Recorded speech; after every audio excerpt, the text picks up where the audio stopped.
Chae Jones. And I have an amazing panel here today, and I cannot wait to get into why we continue to have this conversation about diversity and its importance in media. So today we have, from We Can Be Heroes and Family Reunion, Brittany Perry-Russell. From Marlon and the creator, executive producer, writer, and star of Southside and Sherman Showcase, Diallo Riddle. From Runaways and Grace and Frankie, Brittany Ishibashi. From Descendants, The Rise of Red, Tristan Padil. And from Power Rangers, Dino Fury and Cosmic Fury, Kainalu Moya. So I always like to say that representation has always mattered, along with representation and diversity. It's also something that has had to be fought for. We say it matters, and we mean it in all forms. Not just the boxes of stories the industry thinks we're supposed to be in. We should be able to have the good, bad, and even mediocre stories that our white counterparts are granted. Now, my first question for everyone is, who was your inspiration? Who was the person that you saw, whether that be in TV, music, or on stage, that flicked that light bulb in your brain that made you want to be in this industry? So I guess I'll start. Well, I am coming from a unique perspective because I'm multi-hyphen. Before I started my acting career, I was a professional dancer as well. And the reason why I moved to LA was because of Frankie. Put the bug in my ear that I needed to do it all. And so I would say her and her sister, Brittany Ishibashi, just because even now I'm transitioning into being behind the camera, and we have the executive producers and directors, Grace and Anthony, and looked at the shows. I think, well, I like you. I didn't start off wanting to be an actor. I was definitely a writer, and not even a comedy writer, I was a nonfiction writer. You know, I thought I was going to write hard-hitting journalism, and you know, but then I found out there was very little money in it. And I was foolishly told there was money in this, and then I learned that really hard too. I think here's the deal. I think that I grew up on Jim Henson and Pee Wee Herman and you know, Star Wars and Star Trek, and just, you know, really nerding out. I've been coming to comic book conventions since probably it wasn't even a convention, it was more like a swap meet in Atlanta. But I found a near mint copy of The Amazing Spider-Man 25, and I bought it for $5 off of a guy who did not know what it was worth. And years later, when my parents were too broke to send me to LA, I sold that comic book and bought a plane ticket to Los Angeles. So without comic books and comic book conventions, I would not be. What a story. What a fun. I kicked myself for selling it. I grew up within like a Japanese American performing arts family. So my parents are musicians. My two younger sisters are, you know, actor, dancers, singers as well. So that was all I knew growing up. But I just thought everyone did that, and everyone I saw that just seemed normal to me. And it wasn't until I wanted to kind of explore outside of music, outside of concerts, outside of theater, and wanted to audition for television and film that I realized there weren't as many people that looked like me and represented everything that, you know, that I wanted to say. So that was kind of a bigger journey. But as far as my introduction to the arts, it was definitely my immediate nuclear family. My Japanese American father, who was an R&B, like, rock and roll guy. My mom's a singer, and my two sisters, and together we all did, we just performed together. That was our start. For me, I'm the first person in my family to pursue the arts. We are like a first-generation immigrant family from the Philippines, so my parents both worked in the medical field, and so that's what they wanted for me as well. But luckily, my dad was always like watching a lot of like Jackie Chan, Stephen Chow, Jet Li films. But I personally would credit Steven Yeun as the actor that inspired me to get into it, because Walking Dead came out when I was in middle school. That's the same for me. And yeah, so that's really what like got me the drive to see like, oh, there's a character that I can relate to, literally as a kid. So that's I think that's like my back pocket and like really my big drive for wanting to do this. My introduction to the arts was late as well, and so it happened when I was 21 years old. I wasn't a child actor or anything, first person in my family to have an interest in it, so I can't really, and I wasn't into movies growing up, so there was no one that I saw that was like, I want to be like that person. It honestly just came down to all the fellow students that I had in my first theater class, and that was all walks of life, and so I credit them for inspiring me to get into this. Do you think that the current TV streaming climate is failing? And what do you feel needs to change to bring back TV shows that can make it to 2, 3, 4 seasons and beyond? I don't know what the solution is. I don't know what the solution is. I don't know if anyone out there has a solution, but I do agree that it is failing. I know that everyone that I know across all parts of the industry, you just can't, it's so difficult to make a living at this now. You're on a show and you're on it for a few episodes, and while you're on it, you're looking for your next gig so you can feed your family. Like it's brutal across the board. I don't know what the answer to this question is, but I know it's a big issue. I think what's made it hard for people to understand, especially when you look at the strike, I would see a lot of comments of people that are watching streaming networks, and they're like, they're working, what's the problem? I don't understand. And what actors and what Brittany's saying, cast and crew, we're trying to make the average person who's watching it understand that these companies, like Netflix, was a tech company first. And so they operate like that. So, case in point, the show that I'm on with my son, Family Reunion, has been running for 5 years, right? It's still one of the #1 family shows on television because Netflix doesn't really do a lot of multi-generational sitcoms. His residual check, now if we think about this, people are still watching, it's still number 10. His latest residual check was $100. So when you tell that to someone, they're like, wait, that doesn't make any sense. Well, it does when you have CEOs of companies taking all of the money. So we didn't expect that streaming was going to blow up the way that it did. We were still operating the way that it has been for years with network television, but with streaming it's extremely different. So the money is just going to the top execs, which is why we ended up in the strike, and it's why we're still where we are. I wouldn't necessarily say failing, because I think now we're all overwhelmed with the amount of content. So there's a lot of great content, but the people that are making it, the creatives behind it, are not getting paid, and that's where it's unfair. I'll jump into this mess. Couple of good things. One is that we are now used to having every TV show that has ever existed at our fingertips at all times. So when someone says, "Hey, do you ever see just today?" I was like, "Lost, yeah." Still got some issues with the ending of Lost, but can I just talk about that for the next one? Look, man, my writing partner / really good friend Bashir Salahuddin. Every week he goes on HBO Max to make sure the South Side is still on HBO Max, because the way it works now is that like they can take your thing and hide it under a box somewhere, and nobody. It's not like we ever made DVDs of that show. If it's not streaming, you can't watch it. You know what I mean? So that, as a creator, that part is nerve-wracking. To your point about residuals, the whole way that Netflix took over the business was that they paid you more up front than anybody else, but they said, we're not really ever gonna pay you residuals. Not really. That was cool at first.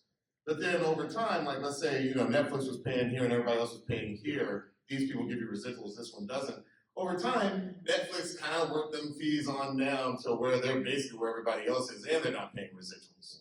So it's not ideal. Look, there's still success stories about things that sort of blow up on streaming. And then all those actors are like, oh shit, we're back, like all those people on Suits were super happy when we were all watching Suits. Which I have some issues with Suits. But that's another panel.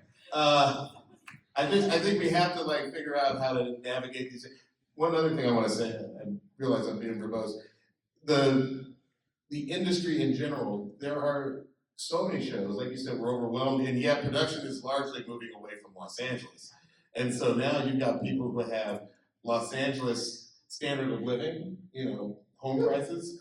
But then to work, you got to go to Croatia. You got to go to Vancouver. I just wrote a script that takes place in Los Angeles, and one studio exec was like, "This is a great script. Could we shoot this in London?" And then part of me is like, "Yeah, I'll go to London for on someone else's dime." But the reason they're doing that is because these other countries don't have the unions that we have here. So in a weird way, we are punishing ourselves for doing all this what they call runaway production. So yeah, streaming's complicated because again, it gets a lot more of our material in front of people, but yet it doesn't pay as well, and yeah, there's a lot going on.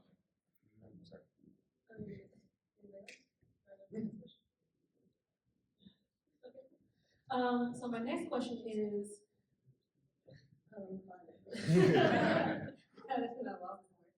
what's a canceled TV show that only got one season that you would like to get another season? And if anybody's wondering from me, I have a whole playlist on my TikTok.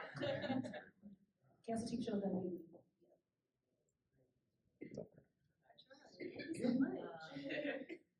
It's so random, but this is the first thing that came to mind because I was just watching it the other day. My so-called life. Yes, that's a good one. Only had one season, but if you go back and look at it, there's so many heavy hitters in the business that started on that show. So yeah, I mean, care about it, like all of them. Yeah, I'm so I just aged myself. Yes. All right. I'm with you on that. I've got to say a show, and not just because I was able to work on it, but Tom Swift. If anyone here has not seen Tom Swift, you can watch that. You can find it online. It should have gone so much longer than its short-lived season. Everyone who was involved in that show was doing so much. I feel like for diversity and just in telling all of our stories. If you're not familiar with Tom Swift, their Team Richards, who's phenomenal, played the first Black gay male lead on a network show, and absolutely killed it. And there was a lot of this review bombing that came out that we're seeing a lot of.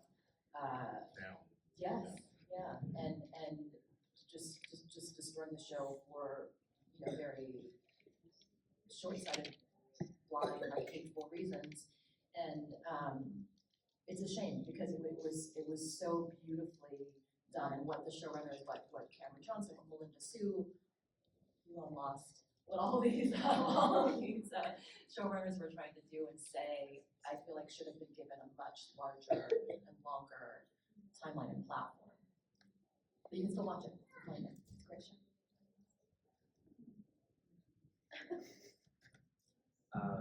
I'm going the opposite way of de-aging myself, and I personally I can't have one to name, but in recent news, I am very inspired by Manny Jacinto's breakout performance on The Acolyte, and I do think that that's a shame in the sense of we can't get to see more of even that character just because these opinions that people put online. So yeah, I would definitely say that for this. But I don't think that's necessarily going to be true because there's a lot of talk that they may finish that story within some of the Star Wars movies that are coming.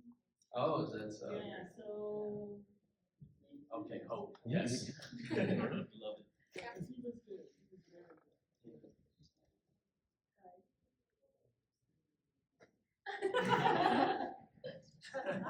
I, ironically enough, don't watch much TV. Oh yes. But that was a discussion that we had here was Acolyte, and so that is fresh in my mind, and it is a shame that that's just. But there's hope, as you said. So. Good for you. How many seasons of Firefly? Oh, 3? Yeah. I was trying to think. I was like, was there a second?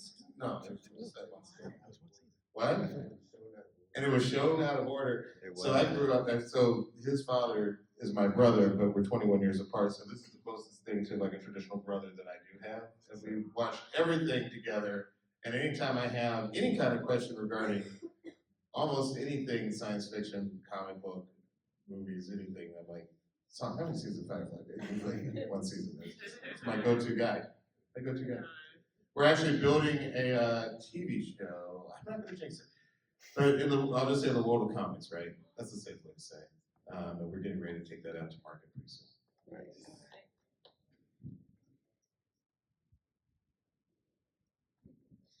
My next question is, do you think that forced quote-unquote diversity exists, or is it just diversity being given more opportunities to be represented, and because of that, people refer to it as forced diversity?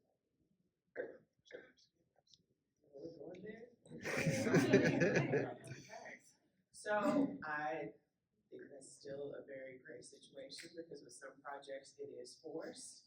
And I've been in a space where as a Black woman, I've uncomfortably said, I actually didn't think that we needed to be Black for creative reasons, or, you know, I don't know. I don't always believe that that's the right thing to do. But do I think that television right now fully reflects, TV or film, does it fully reflect what the world looks like? No. I don't. I think that there's still a major lack of diversity, which, you know, we can probably all debate about that for a long time. But my short answer for that is just even on the actors end, and I think, you know, we'll all agree, you'll get a pilot in the project and it'll say in the email, we're focused on diversity. And then you see the 2 characters out of the 10 that are, you know, gonna be ethnic. And then we end up canceling each other out because they cast a white neck. So you're like, hey, well, this is pointless because it's still not necessarily balanced. So I don't know, that's a tough one. Yeah. It's so funny because I thought you said forced diversity. Like I thought we were going to be talking more about forced? Yeah, Or forced. Forced. Yeah, anyway. Some of y'all know. Some of y'all know. I was like, oh, that is interesting. Maybe I do. I think that, can I just say on Thursday of this week or Wednesday of this week, there were a lot of layoffs with the merger of 20th Century, the studio, and with ABC Signature, formerly ABC Studios. You know, just to take a step back, Disney owns both of these companies. They took both studios, they merged them, and they lost a lot of executives that I like, and I can't help but notice that, as always, a lot of Black and brown people lost their jobs behind the camera. And that, to me, is frustrating only because, you know, I was recently, last year we were pitching a show that I was quite proud of. It was, I can talk about it now. There's nothing left to jinx. But it was a little bit about, you know, my family. And sort of like a group of overachieving Black family. And it's called The Chamberlains. And I described it as almost like the Black Royal Tenenbaums, because I said, like, if you knew anything about our family, like, we were sort of the Addams family growing up on the street. Like, we dressed weird and we were all like hyper ambitious in various fields. And I couldn't wait to do this thing. We pitched it to 27 different executives. One of them was Black.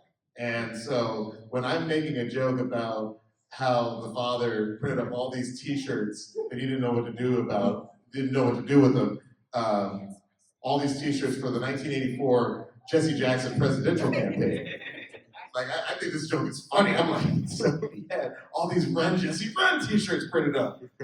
And the executives are like, and I'm like, Run Jesse Run. Okay, so there was this thing in 1984 when your grandparents were alive. And that's the environment that I would love to see more diversity in the greenlighting position, because when you're explaining, it's really hard to be funny. I always say that we made jokes on something we did. I was just like, if you're explaining, it's not gonna be as funny. And just once, I want to make like a really, really, for lack of a better quote, Black reference and not have to take a step back and explain it. To me, diversity behind the camera is just so important. In front of the camera, look, let's be honest, the white guys are back. Tracker is doing huge numbers, you know what I mean? Like, I feel like Look, they know what I'm talking about. Like, I feel like the executives, they just brought Reba back. You know, it's tough out here. And, you know, especially if you aren't filling in one of those positions that you're talking about, like this is the diverse position. This is bullshit. Sorry. Sorry, I said. He's like, anyway, I'm going on too long. That's how I really feel. I feel like we need diversity behind the camera. I know what you're saying. Sometimes they'll be like, hey, maybe that. I'm like, no, trust me. I know what these characters are, and I know what I want them to be. Except in the case of the industry, honestly, there's so many times that we have been denied the chance to do stuff, like in science fiction. You know, like, but we're gonna try and correct that. All we can do is just keep coming up with ideas. Someone's gonna mess up and give us the chance to do a show that's, you know, 100% gonna be in one of these halls. You know, with everybody wearing costumes, manifesting something that came out of my brain. Shout out to my man over here. I saw there are a lot of Black creators and comic book creators on the floor today. I'm trying to meet every one of them, you know what I mean? And hopefully we can give each other a chance. And not just the Black ones. All right. I've listened to you all day. Ah, man. Sorry. These young ladies are very sorry. The part of the problem is, Yeah. even when we have people of color in positions, executive positions, they're too afraid to make the bet on the diverse, really good production because they don't want their career tied to the success of that. So they'll play it safe, and then where maybe it's not needed, they'll try to force it with all the buzzwords, BIPOC, this, that, and it's like, no one wants to watch that. We wanted to see that, but they're too afraid because if that fails, then their job will go with it, right? And that's kind of where we see Hollywood right now. Nobody wants to take any risk, so we're seeing kind of the regurgitation of sequels, we're seeing the reboots, all this stuff, and I feel like the pendulum is like sliding back to the old way of Hollywood where you as the creative, you gotta go find the investment money, you gotta go partner with the writer or well-known director or well-known actor and artist, put together a package with and build an audience or get the money. Like you have two options. Come to the studios with your audience already, or come with the money to be a joint venture in production. If you're just coming with your hand out, it's just not working anymore. And that's why we're seeing kind of the collapse of the industry as it is today. What's the name of the comic book I just bought? You bought Rum of the Jungle. So they're sort of in the middle of the comic book floor. Go check them out. They got, I think I saw you some clothing, right? Yeah, we got merch. We sold out pretty I love much it. everything yesterday, but we got some today. The booth number? Booth number. It's Kainalu Production. Right down the middle on the stage, you'll see big yellow, all that stuff. But just wanted to add that piece because I've been in the space as well. And, you know, from LeVar Burton to, I don't know, Eamon Joseph, you're seeing all these amazing actors and writers and directors struggling to get something across the table right now. And it's bleak.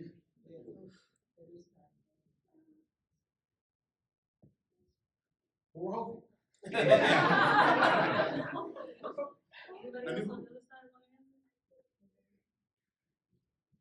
Yeah, I agree with about having diversity on the behind the scenes part. I actually haven't really paid much attention to that. Now that we're speaking about it, I'm like, dang, that's like a huge one because I've had so many personal experiences of casting opportunity and things like that being in the process, and when I'm in those rooms with those people, with those executives and people who are going to make those decisions, and so many times I can't say which things, but it was always like they're asking me how Japanese I am, if I'm even Chinese. So I'm like, okay, so we're casting this role that's wanting this Japanese or Chinese or Hawaiian, Filipino, but then they're looking at me and they're asking like, wait, is this guy even? You know, and then, so that's kind of weird. They don't even know this is what they want, but the people in charge don't even know what they're looking at.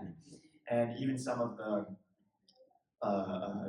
productions that I was going for that were in that kind of thing that's going on. The writer is like, oh, he's the Japanese guy who's writing the story, and he knows all about it, but he's not the guy who's making those decisions. So we have all these people who are looking at me and other people, and they're asking all these questions that are slightly inappropriate, and they don't even know. I have people who say that, he doesn't look like a Hawaiian island boy to me. whatever that. Okay. Born and raised there, Hawaiian blood, all that stuff. But I don't get how I don't look like that to you. I don't know how you know what that looks like anyway. So yeah, that really opened my eyes to behind the camera. That's huge. I think that's even bigger because they make those decisions. So I think we need that first. No, I completely agree with what you are all saying. I feel like jumping, that's so many of those, microaggressions also, start there and they're kind of like bleed into the production. And, I have so many stories over the past, few decades that are like being in the room and casting saying, they really want to lean to like the Asianness of this character. We want to make this character Asian and like anything. It's like, well, their worry is you're not Japanese enough. I'm like, well, I am 100% Japanese. So you have, like, what do you mean by this? She's like, well, just how about an accent? Like, can you do like an Asian accent? And I remember asking casting, I was like, well, do the producers have anything more specific? Like, is there a specific Asian act, like any particular part of Asia you want to zero in on for that? And she's like, I don't know, just something Asian. And I was like, well, how many like this character, and I was trying to reference the script and pull things from my actor brain that were like, maybe she's Chinese, and I don't know if that's offended, but I'll try it. And I was like, can I have like 10 minutes? And I remember going outside and being like, how am I going to respectfully try and pull together an accent for, like, I'm not Chinese, I don't know nothing about the experience, and it's just, it was so, I felt so inauthentic, I felt like I was offending everyone, I was insulted by it, and afterwards I did this accent that was, it came out more, it sounded Australian, it sounded awful, and at the end of it, I was just appalled at myself and hating myself, and she looked at the biggest smile on her face, and she goes, I knew you could do it. And you guys, I booked it. And it was, the whole, it's that whole part, yes, needs to change, because had we had more people, from behind the scenes and just kind of filling that all out and building that world, we wouldn't have been there. Yes, 100%. That really boiled my blood to talk about how, on one hand, in my auditioning journey too, I get sent out for a lot of roles. For the thing that I've been typecast for prior to the strike was a K-pop role or a Chinese martial arts role, and I got pretty far in the callback process one time just by talking like Bruce Lee, and that's just so crazy to me that on the flip side, I'm very lucky in my experience to be Filipino and play Filipino Prince Charming just because he already was that. It wasn't a personification of being Filipino, even though there's so many cultural adornments that I really enjoyed about the character and the design of it. But yeah, it's just like you guys said, it's the people behind the scenes that really put it together. I wasn't alive when they casted 97 Rodgers and Hammerstein's Cinderella, but whoever was a part of that team, they really set the stage for me to be able to be here today. And I talk about that with my castmates on that project, and that's just a wild thing to me. And also present to when we worked on Descendants, part of the casting team that helped me get the role of Prince Charming was Erin Testa, who's Filipino in casting, and Jen, our director, she's Vietnamese and from the Bay Area. So I felt very safe in that in that kind of environment. So yes, I want to drive that yes, it's super important. So when did you learn in your career the power of saying no?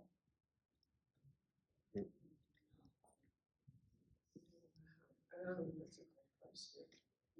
Yeah. Not even just the power of saying no, learning that no in a period is it. Not having to compromise and go back and forth on that no.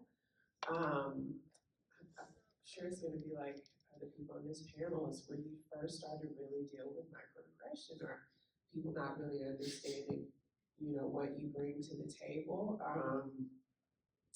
Gosh, there's so many.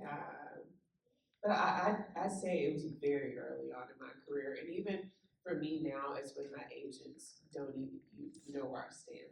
Don't send me out for something that I would be proud to do. I think it's that, and then it's definitely next level when my son got into the business.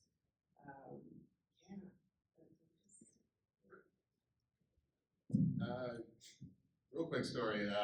This has only happened one time, but I got some sides, which are when they send you the script for the role that you're trying out for. Got some sides. I was like, oh, this is a. I don't want to say too much about it, but it was a comedy, and I read the sides, and this never happens to me.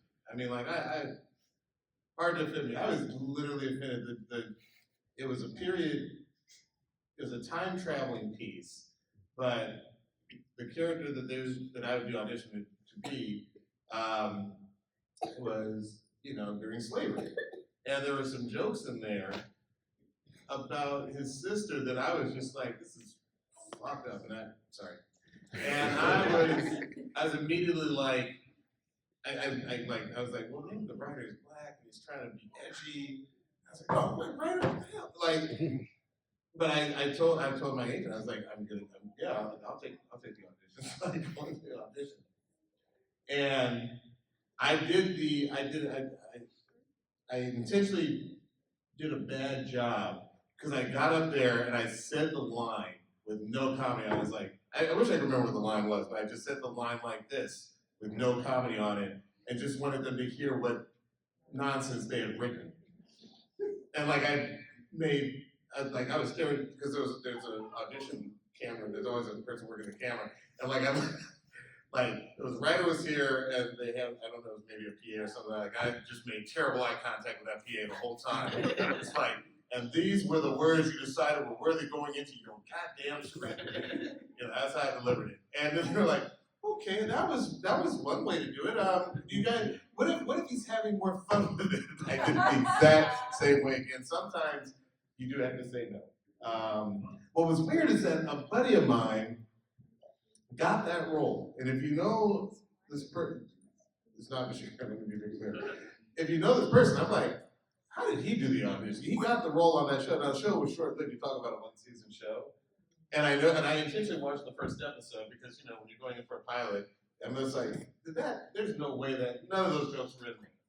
So to this day, I'm just like, did they think it was funny? Did he get the part and then say, "Hey, by the way, this is not"? But I'm so curious. That's one of those things. Oh no, that didn't. Some people try to get rid of this look out here, but that's just one time. I'd say that. I think that answers your question, right? Change the names. Take a real team. I know. I'm like, whoa.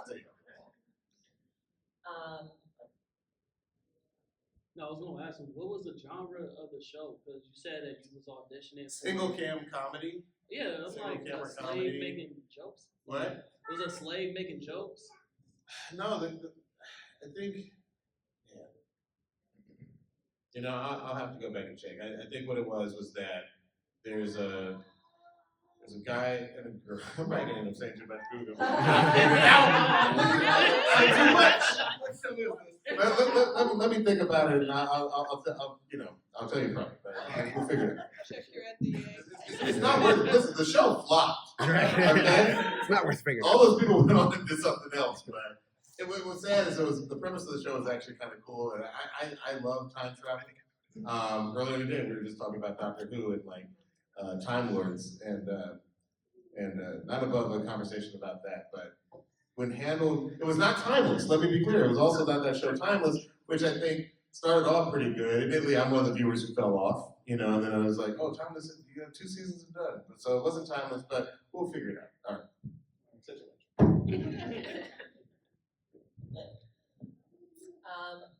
My first memory of a strong no that was terrifying to me in the moment was when I was my first when you're going in for the lead of a show, you have to go through this process called a test, with all the network executives, and before you do, you've got to sit down, you've got to sign your contract, which you could be tied to for X amount of years.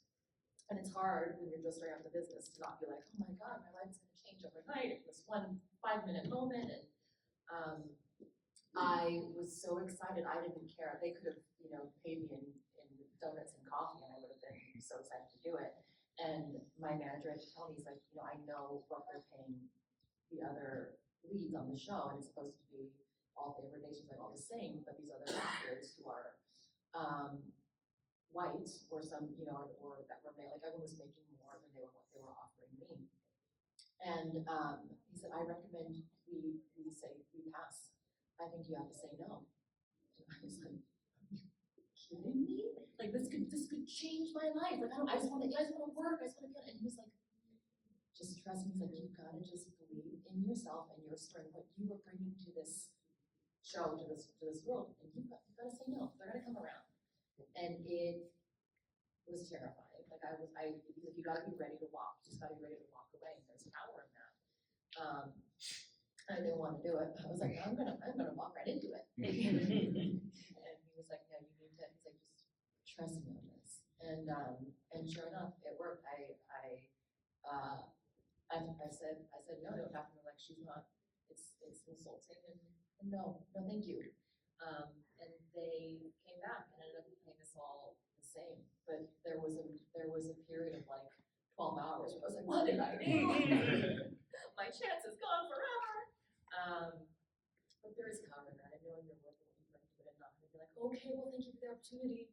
I'm so grateful just to be in the room and just claim to be like, I know what I bring to this, and you're welcome.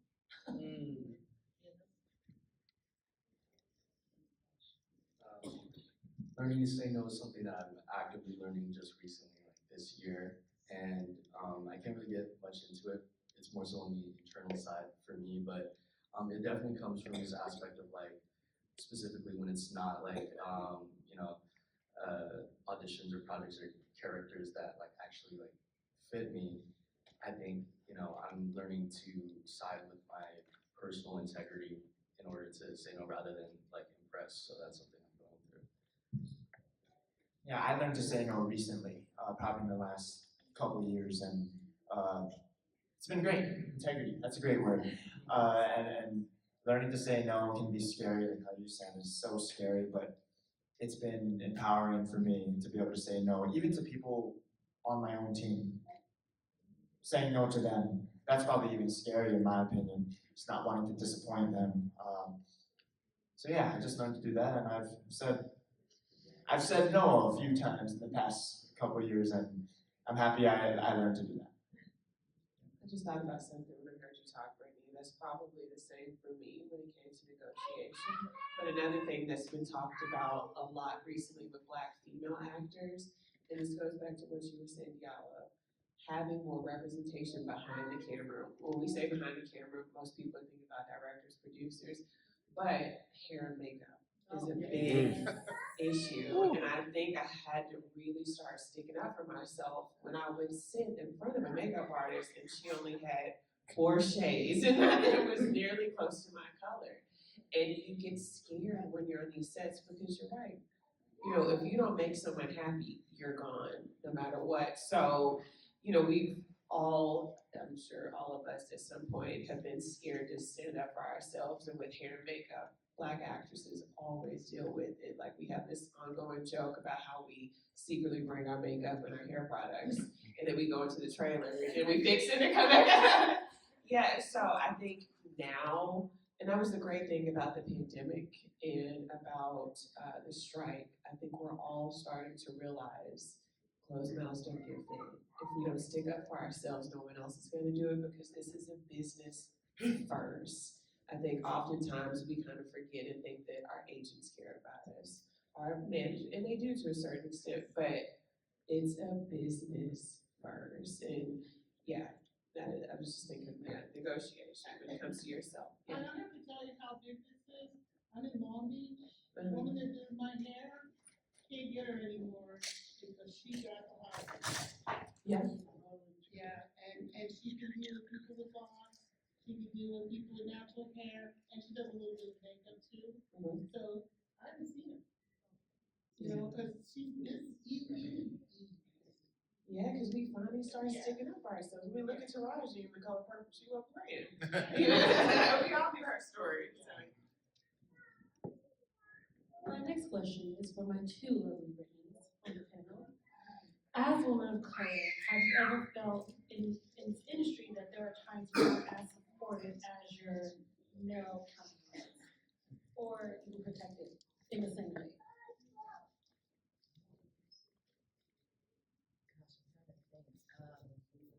Not as protected or not treated the same way. I mean, I know definitely on the negotiating like the financial side, that's always an issue. As far as on set, I don't feel like I've ever had. I'm trying to think if there's no instance that jumps out where it was jarring in that way. Luckily, most of that's happened just in my daily life, but not so much on the sets that I've been working on. Yeah, I'm ready for the collective gas. That's going to happen. Because I work as a dancer, choreographer, actor. My first job was Vinny, actually. Worked off and on with him for years. So specifically in the dancer choreographer space, we are not valued like actors. So I've unfortunately dealt with a lot. And when I would complain, I would hear things like, oh, that's just how they are. Oh, okay, so you're aware of it and you're telling me to just operate this toxicity. Got it, and sometimes, you do, when it comes to negotiation with men, it can be difficult because they don't fully understand what we're coming from a female perspective. I've been on set with actresses who are new moms, and they're struggling. They're just like, okay, can we get out? I know that we have this other, scene, but can we make it quicker? And the eyes will just roll. It's like, oh, that's a pretty important thing. It's appearance. So yeah, just in those spaces. Can I pick up on that just a little bit? Only because what you say is really true. And she's friends with my wife, who's also a dancer and a choreographer. One of the reasons we made Sherman Showcased on Hulu is because I was trying to figure out how to do a show that would have a lot of dancing be just the heart of it. It's part of the reason why it was said. We always said that if 30 Rock was set at Saturday Night Live, Sherman Showcase was set at Soul Train, And that way I knew we could employ a lot of dancers, because, if you actually get to know dancers, most of them are amazing dancers, but they're also amazing actors, they're amazing singers, so many of them are trying to be triple threats. So, and through my life, ironically, I have learned the levels of disrespect that dancers have to put up with is insane. Because they're not often seen as part of the act. First off, they're not unionized, and they're not seen as actors, even though what they're doing, requires so much acting. You know what I mean? So there's just a lot of that. Yeah, let's look out for the dancers. I just wanted to put it out. Now, Miss Brittany.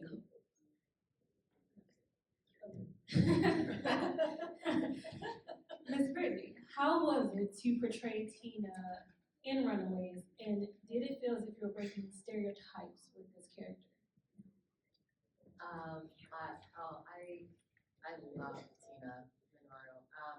It's funny. One of the very first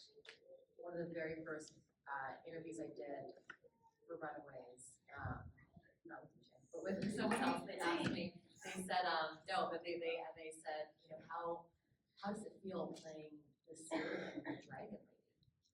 And it was just, it never even crossed my mind, and this idea that they didn't want to go deeper than that when looking at all these incredibly diverse and complicated characters, from this story. I mean, yeah, if you're looking at, you could be like, is she, what are the characteristics of a dragon lady? Like, is she fierce? Absolutely. Can she be closed off? Can she, all these things, but why? And I think as an artist, one of the gifts and one of the things that is so important for us to do is to, build that world and fill out that out, so we build with compassion, because that's what's going to ultimately, get that connection with everyone in our audience. Stereotypes are lazy. They're lazy and they're harmful, and so I guess in the sense of breaking stereotypes, I guess it was important for me to build out as full of a character as I can for this woman, so that people wouldn't call her a dragon maker. They would be able to see why she was a certain way and why she was living her life this way, and be able to see her as the complicated, person that she is. No, because I watched it and Angel was telling us when she was on, she was just saying the creators said there are no villains here. And thinking it's like that, watching Runaways, you're just like, I mean, you, besides Jonah, I don't care, say what you want, Jonah is Jonah don't care. But like the parents, they were just making bad decisions that didn't necessarily make them villains. And when you take out that lens and kind of really see them as actualized characters. Right, which is why really they were cool. protecting their children in that way. Yes. Yeah. By sacrificing other. Other people. Which, I mean, in a sense, like, it's not my child, so, it's so wrong. Don't sacrifice children. You can't say my teacher. Now, Diallo, you worked on both sides as an actor and as a creator and as a writer, and two incredible shows, the Sherman Showcase and Southside. What advice would you give to those who want to create and get the shows from development to screen? How do you get your vision to the screen? I think there's no one path in. We started working at other shows, and then eventually we got noticed for our work on those shows, and then eventually got our chance to be the people who can take pitches in. You know, I never get tired of that. I never get tired of the idea that at this point in our career, we can literally make a phone call and say, "Hey, we want to pitch it to, these three places." And often we'll have an idea and say the ideal place to do this show is at this network. So Southside, we didn't pitch that everywhere. We pitched that to Comedy Central. Unfortunately, they were getting out of the comedy game. Decided to run The Office all day. But when they cleaned their slate and just kept the Daily Show, HBO Max stepped up. They were like, "We've seen Southside, we love it." So that's how that show lived. Sherman Showcase, we only pitched to one place. We pitched to IFC right before they decided they were going to just show 2.5 Men all day. There used to be a lot of places to pitch shows. Now, almost every cable network is a fast channel, which I love the term fast because it's like free advertiser-supported television, which is what all TV was, up until about 10 or 12 years ago. Everything was fast TV. But now when you go through your channels and you see that one station that has The Walking Dead all day or whatever, those are those fast channels. I say all that just to say that, look, there are about 7 streaming companies still making original content that you can sell to. There's still the 3 broadcast channels. I don't know. I wish I had a better answer for you because everybody comes at it differently. I think that if you're a comic book creator, you need to get your comic book in front of possibly the right talent agency. So that they can say, "Hey, we have," yes, exactly. They can say, "Hey, we have this guy who created this comic, and we fed it to our talent agency and our talent department, and Brittany likes it. And so we're gonna have Brittany play the lead, and then we're gonna get this director, like they can package it, So that's one way in. I'm grateful for the fact that Bashir and I can be sitting across from each other, talk it out. We prepare these 5 or 6 page documents called pitch pages, which talks about the who, the what, all the characters, pilot description, sample episodes. We put all that into a document, and then we can take that out and sell that. I want to give you guys the information that I feel like I would have wanted to have gotten when I was not sitting where I am today. And I think that's the closest thing. The last thing I'll say is this. You can also pool your resources, maybe do a GoFundMe, but pool your resources and shoot the 5 minutes of your idea and then put that online. Like both the best 5 minutes, but also the easiest to shoot 5 minutes. Like if the best 5 minutes is a helicopter chase, then you're out of luck, you know? Unless you're this guy, you know, like maybe go easy on the stunts. But if you can do that one scene using just one of those cameras or the mini film studio we all carry around in our pockets, and get the, you know, the best cast that you can get, which might just be the 5 people that you know who want to act. If it's not you, you know, just pull it together and post it. You know, because I've definitely had people send me things on YouTube where I was like, that was great. I know a guy who, I keep coming back to The Walking Dead. I know a guy who booked an episode of The Walking Dead in season 2 based on a 5-minute short film that he shot. That never went into any film competitions, but literally was able to get it in front of an agent in Kirsch who was booking some of the people with Greg Nicotero over there, and then, you know, next thing you know, in season 3, he got to direct an episode. And he's been directing episodes ever since. So I think it's one of those things where if you can show it and prove it, you know, you'll also get your foot in the door. I think that might be the purest, best way to do something like that. Ms. Brittany, now you have danced for some of the most big names in music, but you've also been able to share this screen with your son. The first time mother-son acting together in We Can Be Heroes on Netflix, and also opposite in Family Reunion. How has it been being able to share your passion with your son on the screen to tell these stories? It's been special, mainly because it wasn't necessarily a goal of ours. And this kind of goes back to what I tell my son. We always have to work twice as hard. And when there's something that you want to do, you don't always need to listen to everybody else's advice. Because when I look at We Can Be Heroes, Robert Rodriguez, who you know is huge from Spy Kids on down, knew that he wanted a diverse cast and wasn't necessarily sure, like, he had written this script and it was 11 kids. And he was like, I don't know what race I want, but I want it to be diverse. And it was mainly about the kids, but we all know Robert is great for having these A-list actors drop in and play really pivotal roles. So we knew Pedro Pascal was attached, Priyanka Chopra, Christian Slater, Boyd Holbrook from Narcos. And when Isaiah got the role, I read the script and the team was like, you know, it's too small. You're coming off of 13 Reasons Why. No, I think this would be cool. Like I've never thought about being a superhero with my kid in a film, and they didn't agree with me. So I flew to Texas and read in Texas, although they put the kids in LA, and then I got it.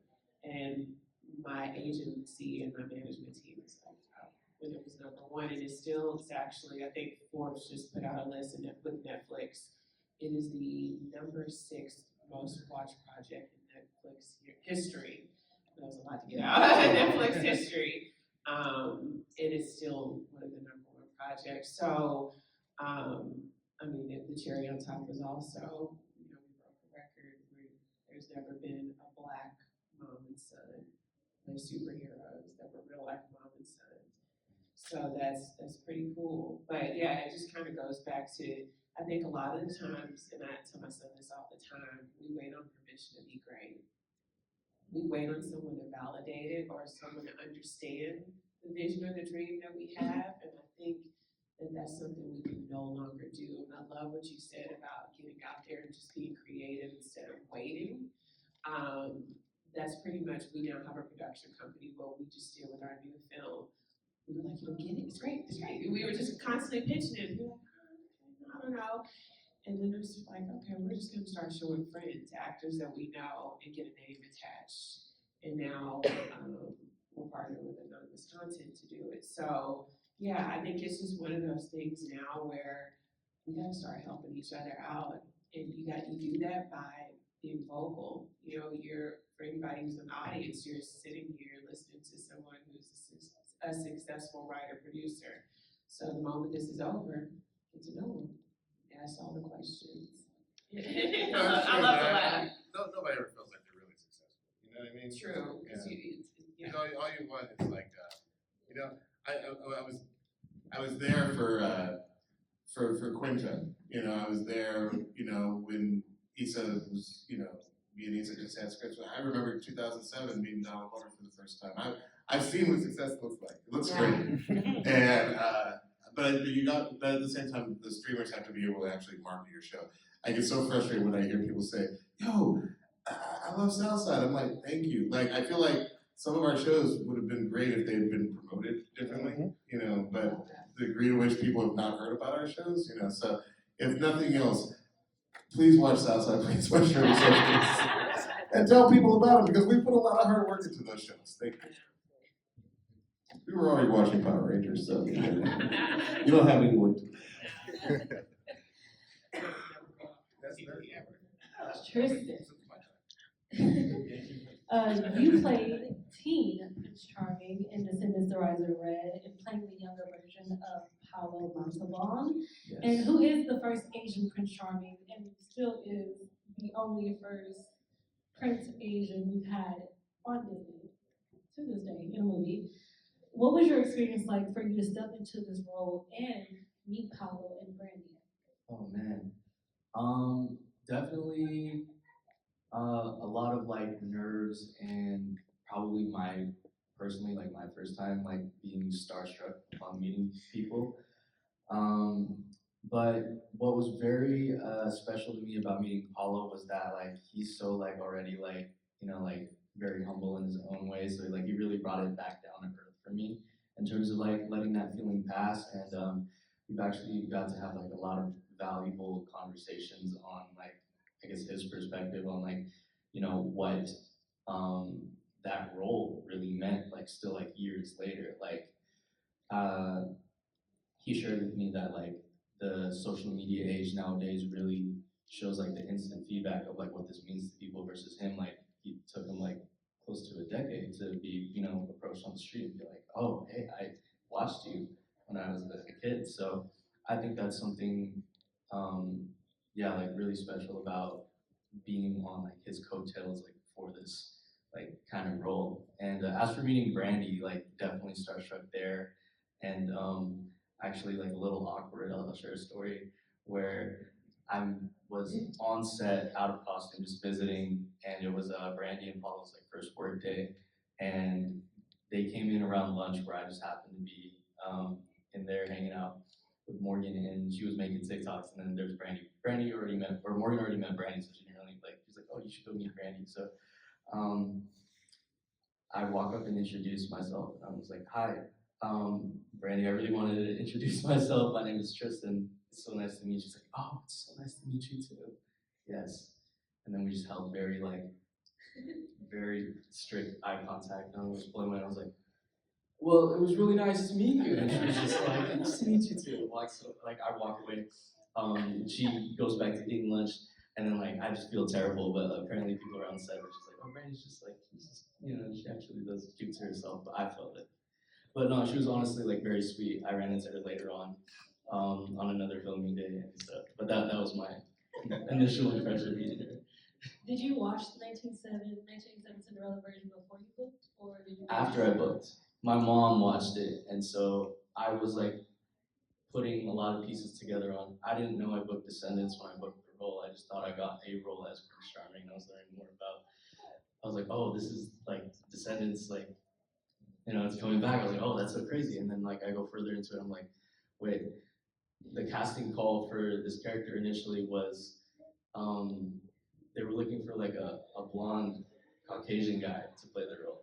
And then I guess they changed it to Filipino because Brandy came back and then Paulo came back. And so I was doing a lot of backtracking, figuring out oh, it's because they're kind of doing from when they did Rogers Hammerstein. So yeah, I watched it just 2 weeks before I shot, and that was everything I personally needed to know to get into the role. That was just to experience the magic of that time. I was like, okay. And it is still the best live action Cinderella. I agree. You can fight me. I wholeheartedly agree.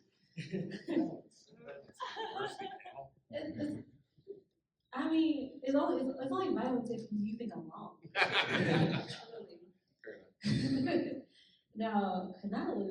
Now, my favorite aspect of Power Rangers has always been, like, being a Power Ranger was no matter what your ethnicity or your identity was, you weren't defined by it. And you weren't limited by it within the series. You got to just be. What was it like for you as an actor going into that space, knowing you just got to be, it didn't matter if you're Japanese or Chinese or Filipino or Hawaiian, you just got to be Kai as the character Oliver? It was good, and yes, as you said, they're known for being that type of environment, for letting anyone come in, and no matter what you are just that character, you are that hero, you're that ranger. So that was really good. When it first started out, I was actually I was a little dissatisfied with my character, to be honest, because he was pretty bland and boring, and I was like, oh, it just so happens I'm the Asian dude and I'm the nerd. And so I was kind of like, at first the producers kept telling me, like, no, he's not actually that. He's techie, but he's cool. And as season 1 and season 2 are going, I was like, he's just getting nerdier the whole time. And I was like, I was really confused by it, and I started to voice my opinions on it, actually. And so I think the character was getting really boring, honestly. Like, throughout the first 2 seasons, I was kind of like, this is not really fun, actually. I haven't said this. Then when we had Cosmic Fury, which was like the continuation of the 3rd season, they really I loved how they listened to me. It was really awesome. They just, made the character so fun in the last season. And he wasn't like, it's like all of his weird things that they would make me say, it was so ridiculous. That was gone. They turned me evil. They let me be me, and that's when I felt exactly where I needed to be. I honestly felt like they made an interesting casting choice when they casted me as that character. I was really confused because we went through the whole casting process, and everything they're saying about me was like, oh, you're so this and you're so that. And then when I got the character description for who I booked, I was like, what? So, and everyone, it felt really weird because everyone on my cast was like, wow, like my character is so me, right, Kai? And I was like, yeah. So streaming has a lot of amazing qualities, but I also miss seeing, the blooper reels, deleted scenes, and like outtakes. Should there be a renaissance of physical media? Yes. Yes, absolutely. I remember a lot of the time I would be watching stuff on DVD, and yes, we would always have bloopers and like fun, like special features. That was something that I very much enjoyed with me and my brothers when we were kids. So I personally would love to see like a renaissance and re-come up with that. Me personally, I did a lot of skateboarding, and I'm not a skateboarder, so like I ate shit a lot, and I think that would be really fun to see. Like, yeah. Yeah, I think also because streamers have a tendency to like take stuff off the streaming system, so and then you have no way of seeing them. And like I was saying earlier, like it's not like we ever press DVDs of our shows in our period. So yeah, I think it's smart. It's smart to have a backup copy. Now, final question before I get to audience questions is, do studios know what they want? Because when we get to streamers canceling shows, it's like, oh, it's numbers, it's a numbers game. But what do you really want? Because we've seen a lot with social media, the campaigns and fandoms that have been built off of that. But then you can't really claim that it's the numbers for why you're canceling the show. So do you think it's actually the numbers, or do studios just not really understand what is going to make a show popular? Because for a lot of the great shows that we still watch to this day, a lot of them didn't even get popular until like season 4 or 5, specifically Breaking Bad. Before people really jumped on the bandwagon, essentially. So it takes time to build a fandom, but do you think streamers, studios, companies know what they want really when it comes to canceling shows? Or do they just say it's because of the numbers? That's like 5 questions in I know. one. But make no mistake, studios know exactly what they want. They know exactly what they want to put money behind. They know why. There's no coincidence to any of this. And I think what just happened not too long ago, I guess it was at 23 when they announced that Robert Downey Jr. was gonna get I think he was making $100 million to come back. Yeah. Oh, he's broke. Yeah, and everyone lost it because, last year you kept hearing how Disney didn't have any money, they were folding. And so it's like, wait a minute, that doesn't make sense. And so I think, first and foremost, they do know what they're doing. I've been a casualty of being a part of a project. My son has been a part of a project that's been cut off of something, maybe because they need it for a tax write-off. Which is absolutely heartbreaking when you think about the time and the effort that it took the cast and crew. I'll use Isaiah's latest project, Crater, the first Disney original sci-fi with kids, stellar cast. Took months to make. They filmed it in Louisiana, Iceland, and it came out during the strike. And Bob Iger decided, you know what, we need $1 billion write-off, so we're just gonna cut 60 shows. Boom, cut. Yeah.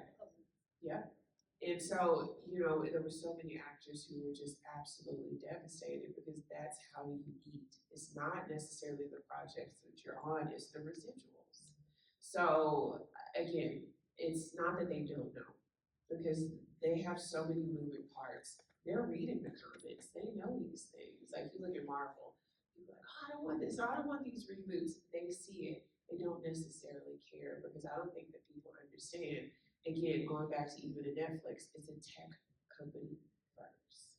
They don't operate, none of these companies operate focused on creativity.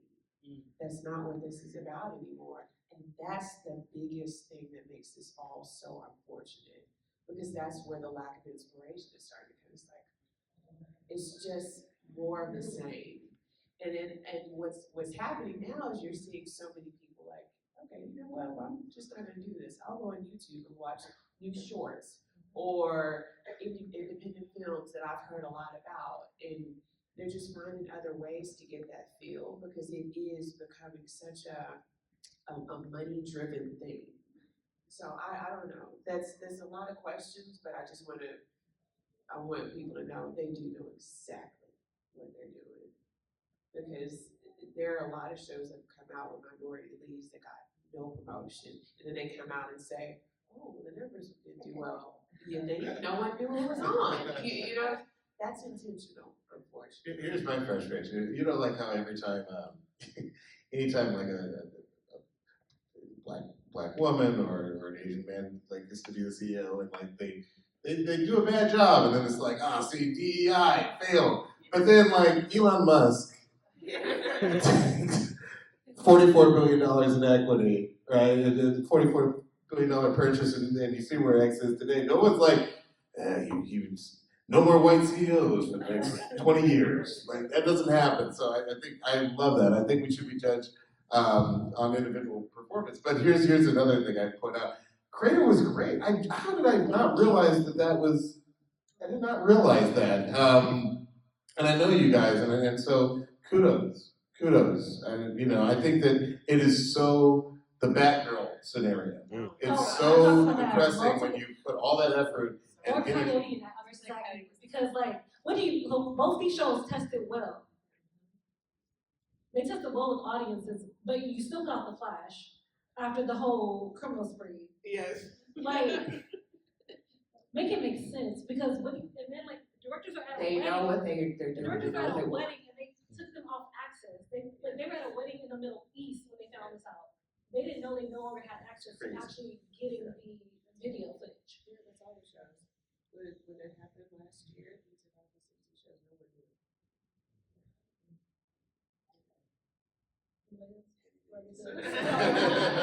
Audience questions? But the thing about not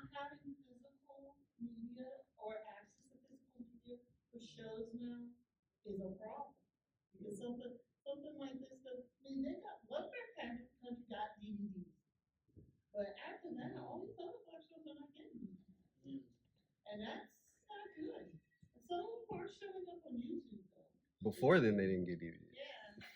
Yeah, so some of them are, but it's science fiction and black shows and Latino shows are really struggling with that. And the few Asian shows that have been very successful, they're on the Asian TV station.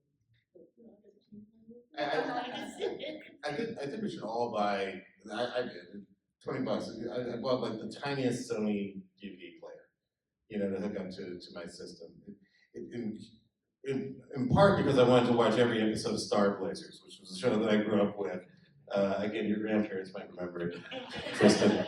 But I wanted to watch every episode of Star Blazers, and I was just like, man, I remember that being such a good show. And they were off to Iskandar, and they were battling, and it wasn't anywhere. You couldn't find it anywhere.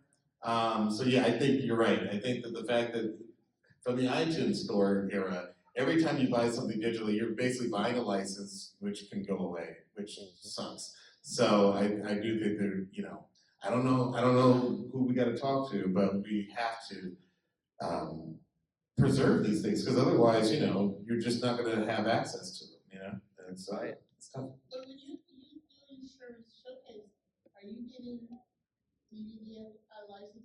No, not at all. Not at all. And here's something that was weird. One time I was just flipping through the dialogue on those fast channels again.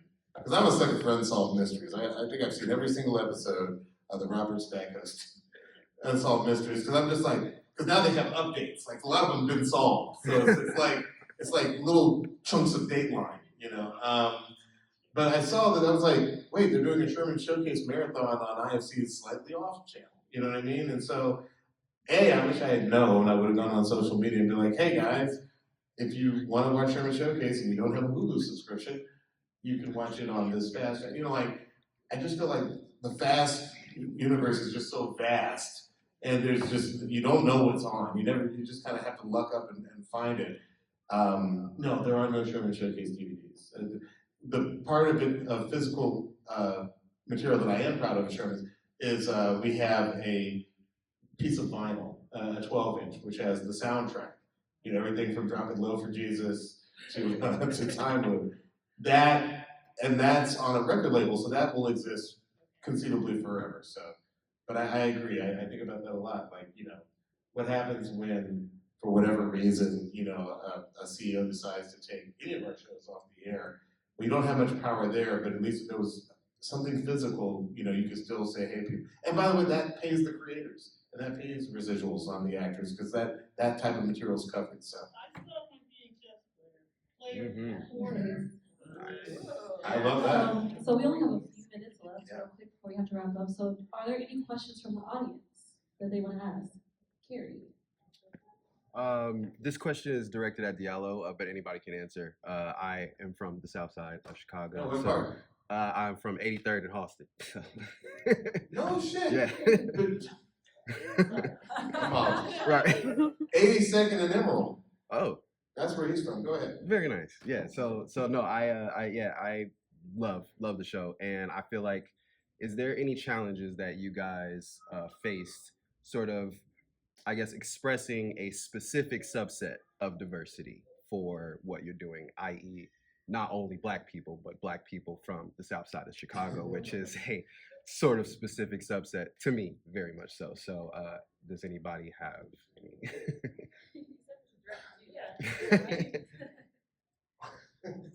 Just want to talk about us. Okay. Yes. I'll be really brief. We were sitting down with a network that will not be named, and they were like, "Guys, this is a great script. Love it. Can we make it a little bit more like, we want to make it more gritty." Urban. Which was their way. They really wanted it to be like Bashir's character looking out of the window, like there's rain. He's like, "Oh man, how am I gonna pay these bills?" That's what they really wanted. Truth be told, no, we see this character. It's like, Ray, put the gun down. That's what they wanted. Right. But we wanted to do something where the characters end up in space. You know what I mean? Like, we literally wanted to, we're nerds at heart. Like, we just want to do some fun stuff. And at the end of season 1, Southside, what happens, but like, you see they're in the basement, but then the basement spins off into the universe, and you realize that they're in outer space. Because at the end of the day, Chicago is just one more place on a tiny little speck of dust in the middle of the universe. You know what I mean? Like, we're trying to branch out too. So I say that, yes, they will try to narrow cast some stuff, but we always push back. So I got a question for everybody. The question is, doing a panel like this, right? You see the diversity in the room. How do you guys feel about like attacking this subject? Do you feel like it's reaching the ears that it needs to hit? And does that, when you see the diversity in the room and the ears that it hits, does it push you more to just follow the path that's already been paved for you, or continue to fight the good fight? I'll say for me, I walk out the door and I'm reminded I'm a Black actor first, and I'm like, I'm an actor. But it's in every breakdown that I get. Like, I'm going home to memorize sides, and it says role Black 35. You know, so it's not something that I can really let go of. So fighting the good fight is something I'm going to wake up doing every single day, because it has to be done. If we don't communicate it, nothing is going to change. It's just not. So, yeah. And by the way, loved you on the Cosby Show. Thanks. Okay, we have 2 minutes of to add to that, I think just a small part. I think we all do our part to celebrate louder, because I feel like we all know this, and I feel like the other side is very loud and active, and I feel like we need to carry the celebration of all of our stories forward as loud as we can to get that excitement felt more just across the universe, all the universes. Yeah. But no more multiverse. We're But the done multiverse. with the multiverse. I like that. Celebrating louder. Anybody else want to say something? We have 2 minutes. Well, simply put, like, yeah, I just want to agree. Yeah, this is what we have to do, absolutely. Thank you guys so much for joining us at our Diversity Across Genres in Media panel. I really appreciate it. I am your moderator, Chae Jones. You can find me at Spoonful of Chae on TikTok and Instagram. And you guys will let me know where they can follow you on social media in case they don't already know. Brittany Perry-Russell, or B. Perry-Russell.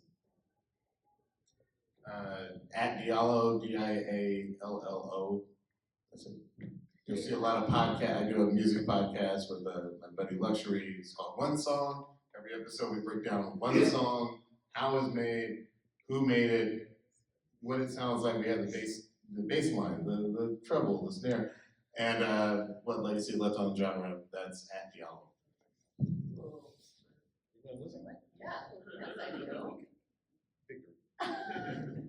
I'm at Britt Ishibashi, Britt Ishibashi. I am at Tristan G. Padil. And I'm at Kainalu Moya. Kainalu is kind of hard, so Kainalu Moya. Thank you guys so much for coming.